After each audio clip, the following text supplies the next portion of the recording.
નમસ્કાર.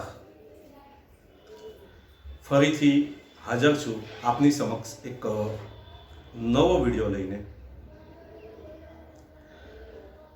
આ જે વિડીયો છે એ ફલાદેશ, આપણી જે આગળની સિરીઝ ચાલે છે ફલાદેશ આધારિત વિડીયો છે. આપને જો મારા આગળના વિડીયો ગમ્યા હોય યા સારા લાગ્યા હોય તો એને લાઈક અને શેર કરજો, જેથી કરીને મને મારા નવા વિડીયો બનાવવામાં આસાની રહે, પ્રોત્સાહન પ્રાપ્ત થાય. અત્યારના જે સૂત્રો છે એ છે જન્મકુંડળીના સહાયક સૂત્ર. આ જે સૂત્રો છે એ સૂત્રો એવા છે કે જે જ્યોતિષ કરે છે, જેને જ્યોતિષમાં ઇન્ટરેસ્ટ છે, જેને એસ્ટ્રોલોજીમાં ઇન્ટરેસ્ટ છે, અથવા તો જે ફલાદેશ કરતા હોય છે એ લોકો માટે આ બહુ સહાયક સૂત્રો છે. તો પછી શરૂઆત કરીએ. જન્મકુંડળીના સહાયક સૂત્રો. એમાં નિયમ પહેલો કે કુંડળીમાં લગ્નનો સ્વામી સૂર્ય સાથે બેઠો હોય તો વિશેષ લાભ આપવા વાળો હોય છે. ત્યાર પછીનું બીજું સૂત્ર છે યા બીજો નિયમ છે, લગ્નનો સ્વામી ઉચ્ચનો હોય તો જાતક ધનવાન, દાની અને વિખ્યાત હોય છે.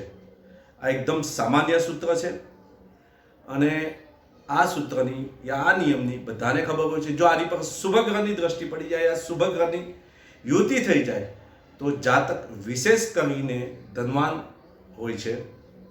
ત્યાર પછીનો ત્રીજો નિયમ છે, કુંડળીના છઠ્ઠા ભાવનો માલિક આઠમા ભાવમાં હોય તો જાતક ધનવાન હોય છે, પરંતુ તેને કોઈની પર વિશ્વાસ હોતો નથી.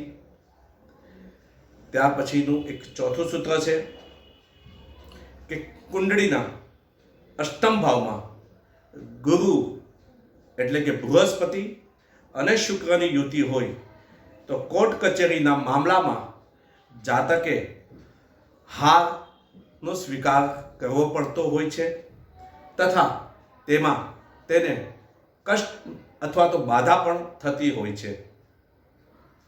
ત્યાર પછીનું એક પાંચમું સૂત્ર છે કે કુંડળીમાં કર્ક રાશિનો ચંદ્ર એટલે કે સ્વગ્રહ ચંદ્ર હોય તો જાતક માટે સોમવાર અતિ શુભ દિવસ હોય છે. આ એકદમ સામાન્ય નિયમ છે અને આ નિયમની બધાને ખબર હોય છે. ત્યાર પછીનો એક છઠ્ઠું સૂત્ર છે કે કુંડળીમાં બે ગ્રહો દસમ ભાવમાં હોય અને સૂર્ય ચંદ્ર નવમ ભાવમાં હોય તો જાતક વિખ્યાત, કીર્તિવાન, મશહૂર, ધનવાન, યશવાન અથવા સમાજમાં પ્રતિષ્ઠિત હોય છે. ત્યાર પછીનો એક સાતમું સૂત્ર છે કે કુંડળીના દ્વિતીય ભાવ એટલે કે બીજા ભાવમાં સૂર્ય હોય અને તેની પર શનિની દ્રષ્ટિ પડતી હોય તો જાતકને ધનના મામલામાં એટલે કે ધન બચાવવાના મામલામાં મુશ્કેલી વેઠવી પડતી હોય છે. ત્યાર પછીનું એક આઠમું સૂત્ર છે કે ભાગ્ય ભાવનો સ્વામી કેન્દ્રમાં હોય તો જાતક બાલ્ય અવસ્થાથી જ ધનિક હોય છે અને તેનો બાલ્ય અવસ્થામાં જ ભાગ્યોદય થતો હોય છે. ત્યાર પછીનું એક નવમું સૂત્ર છે કે કુંડળીમાં પંચમેશ અને નવમેશની યુતિ સપ્તમ ભાવમાં હોય તો જાતકને મહાન રાજયોગનું ફળ પ્રાપ્ત થતું હોય છે. આ એક કુંડળીનો મહાન રાજ્યયોગ બનતો હોય છે. ત્યાર પછીનું એક 10મું સૂત્ર છે કે રાહુ અને કેતુ ત્રિકોણમાં હોય અને કેન્દ્રના સ્વામી સાથે સંબંધ બનાવતા હોય તો શ્રેષ્ઠ રાજયોગ થતો હોય છે. આ એક સિંહ રાશિ અને કર્ક રાશિમાં વિશેષ કરીને થતો હોય છે, અથવા તો તુલા રાશિમાં વૃષભ અને તુલામાં આ યોગ બનતો હોય છે. કારણ કે કર્ક અને સિંહમાં મંગળ એ રાજયોગ કારક થતો હોય છે અને કેન્દ્ર અને ત્રિકોણનો માલિક પણ થતો હોય છે. તે જ રીતે વૃષભ અને તુલામાં શનિ કેન્દ્ર અને ત્રિકોણના માલિક થતા હોય છે. માટે જો તેની સાથે રાહુની યુતિ થતી હોય અથવા તો રાહુ તેમના ઘરમાં એટલે કે તે ભાવમાં એટલે જે રાશિ હોય છે એમાં બેસી જાય, શનિની રાશિ અથવા તો મંગળની રાશિમાં, તો પ્રબળ રાજયોગ થતો હોય છે. જાતક વિશેષ કરીને ધનવાન બનતો હોય છે. ત્યાર પછીનું એક 11મું સૂત્ર છે કે નીચ રાશિમાં વક્રી શનિ શ્રેષ્ઠ પરિણામ આપે છે. આ નિયમ બધા જ પાપગ્રહ માટે લાગુ પડતા હોય છે કે સપોઝ કે મંગળ વક્રી થઈ ગયો હોય અને નીચ રાશિમાં થઈ ગયો હોય અને લગ્નને જોતો હશે તો શ્રેષ્ઠ રાજયોગ આપતો હોય છે. આ નિયમ એક સર્વસામાન્ય નિયમ છે કે આ નિયમ બધા પર લાગુ પડતો હોય છે. ત્યારબાદ એક 12મું સૂત્ર છે કે લગ્નનો સ્વામી સૂર્ય હોય તો જાતક દયાળુ હશે, પરંતુ સાથે સાથે તે ક્રોધી પણ વધુ હશે. ત્યાર પછીનું 13મું સૂત્ર છે સ્ત્રીની કુંડળીમાં 3જા ભાવમાં સૂર્ય અને 6ઠ્ઠા ભાવમાં શનિ હોય તો જાતક અધિકારી હશે અથવા તો અધિકારીની પત્ની હશે. એટલે આ સ્ત્રી કુંડળીની વાત થઈ છે કે જો સ્ત્રીની કુંડળીના 3જા ભાવમાં સૂર્ય અને 6ઠ્ઠા ભાવમાં શનિ હશે તો તેનો પતિ અથવા તો તે પોતે ગવર્મેન્ટ અધિકારી હશે અથવા તો અધિકારીની પત્ની પણ હોઈ શકે. આ એક એનો નિયમ છે. ત્યાર પછીનું 14મું સૂત્ર છે કે સૂર્ય 9મ ભાવમાં હોય તો ધન અને સંતાન સુખ બહુ હોય છે. આ પણ એક સામાન્ય નિયમ છે અને આ એકદમ સાચો નિયમ છે અને ખરો ઉતરેલો નિયમ છે આ.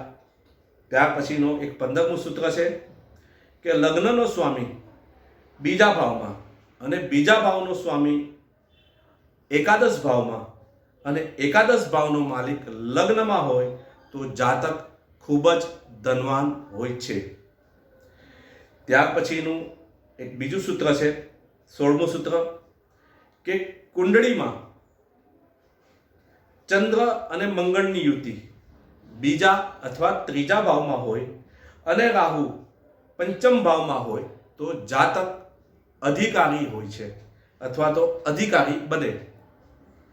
ત્યાર પછીનું એક 17મું સૂત્ર છે કે શુક્ર 7મ ભાવમાં હોય તો જાતકનો વિવાહ પછી ભાગ્યોદય થતો હોય છે. ત્યાર પછીનું એક 18મું સૂત્ર છે કે ષષ્ઠેશ અને નવમેશનું પરિવર્તન ખૂબ જ પરેશાની દેવાવાળો હોય છે. તેની દશા અને અંતરદશામાં જાતક દેવાળીઓ અથવા નિર્ધન પણ બની શકે છે. ત્યાર પછીનું એક 19મું સૂત્ર છે બીજા ભાવમાં શનિ અને તે બુધને જોતો હોય તો જાતકને અચાનક ધન પ્રાપ્ત થતું હોય છે. ત્યાર પછીનું એક 20મું સૂત્ર છે કે ગોચરમાં શનિ 5મ ભાવમાં હોય તો ખૂબ જ કષ્ટ આપવાવાળો હોય છે. આ 21 સૂત્ર હતા. હવે બીજા જે સૂત્રો છે જ્યોતિષના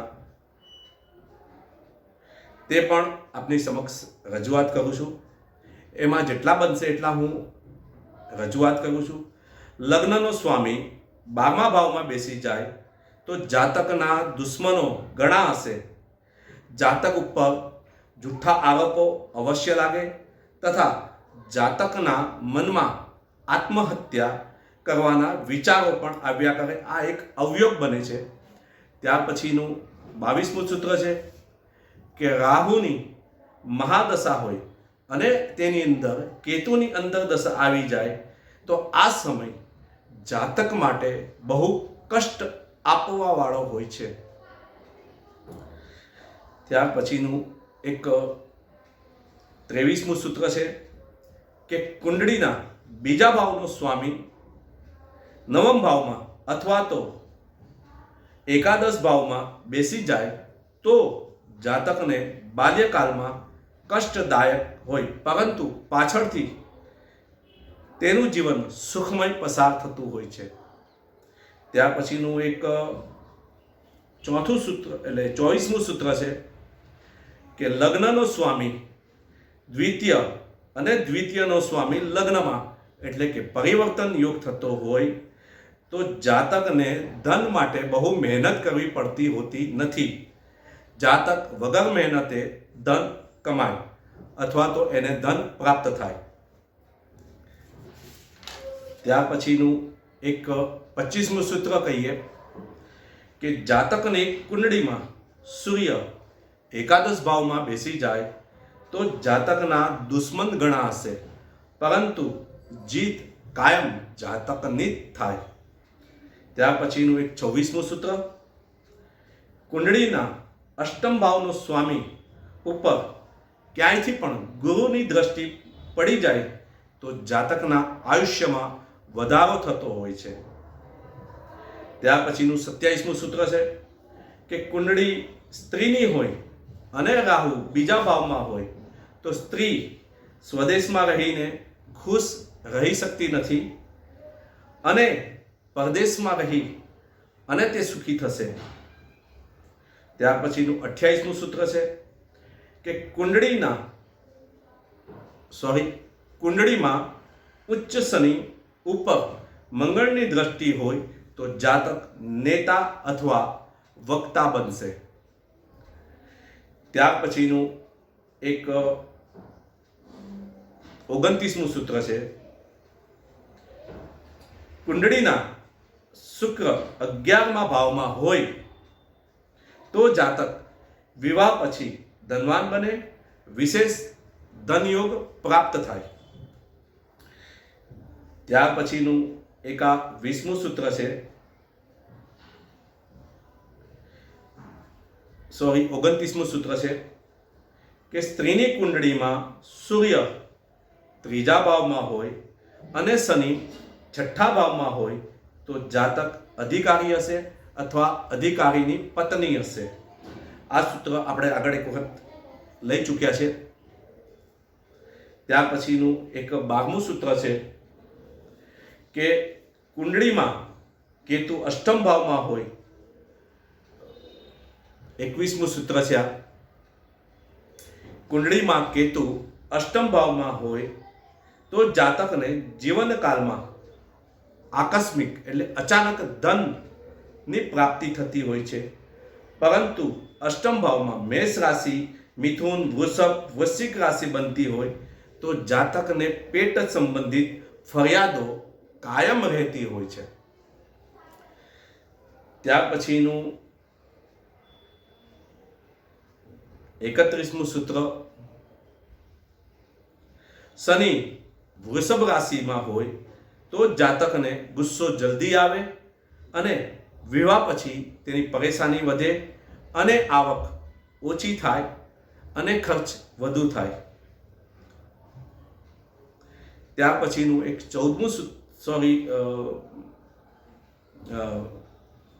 9 એક આપનો નિયમ લઈ લો.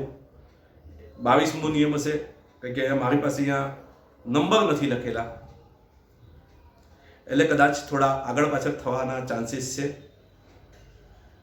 તો પછીનું એક નવું સૂત્ર લઉં છું.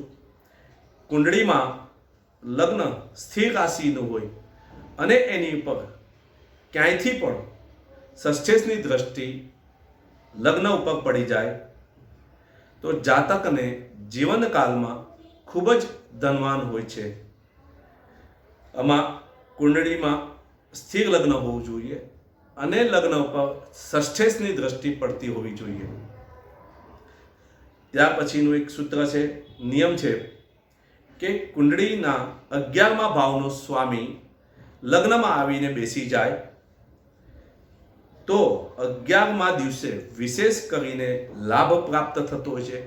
એટલે કાયમ 11મા દિવસે આવે ત્યારે તેને કોઈક ને કોઈક લાભ પ્રાપ્ત થતો હોય છે. ત્યાર પછીનો નવો નિયમ છે, કુંડળીમાં શુક્ર લગ્નમાં હોય તો જાતક ખુશમિજાજી હોય અને તેને ગાવાનો શોખ ખૂબ જ હોય છે. ત્યાર પછીનું એક નવું સૂત્ર છે, કુંડળીમાં શનિ લગ્નમાં હોય અને ગુરુ કેન્દ્રમાં હોય અથવા ત્રિકોણમાં હોય તો જાતકને જીવનકાળમાં પૈતૃક સંપત્તિનો લાભ થતો હોય છે.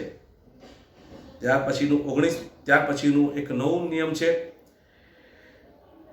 કુંડળીમાં ચંદ્ર અને બુધની યુતિ કેન્દ્ર અથવા ત્રિકોણમાં હશે તો જાતક બુદ્ધિમાન અને પંડિત હશે. ચંદ્ર ઉપર ક્યાંયથી પણ ઉચ્ચના ગ્રહની દ્રષ્ટિ પડી જાય તો જાતક વિશેષ કરીને ધનવાન પણ હશે. ત્યાર પછીનું સૂત્ર છે, કુંડળીના સૂર્યના 2 ભાવ એટલે કે 2 અને 12 ભાવમાં ચંદ્રમા છોડીને કોઈ પણ ગ્રહ હશે તો જાતકની વાણી તીવ્ર હશે, પ્રત્યેક કાર્યમાં સફળતા મળે અને જીવનકાળમાં વિશેષ ધનવાન અથવા ધન લાભ મળ્યા કરે. ત્યાર પછીનું અહીં જે વિશિષ્ટ સૂત્રો છે તે અહીં સમાપ્ત થાય છે. જો આપને મારો આ વિડીયો ગમે તો એને લાઈક અને શેર કરજો, જેથી કરીને મને નવા વિડીયો બનાવવામાં સરળતા પડે તથા મને પ્રોત્સાહન પ્રાપ્ત થાય, જેથી કરીને હું આપની સમક્ષ નવા વિડીયો પ્રસ્તુત કરી શકું. ધન્યવાદ.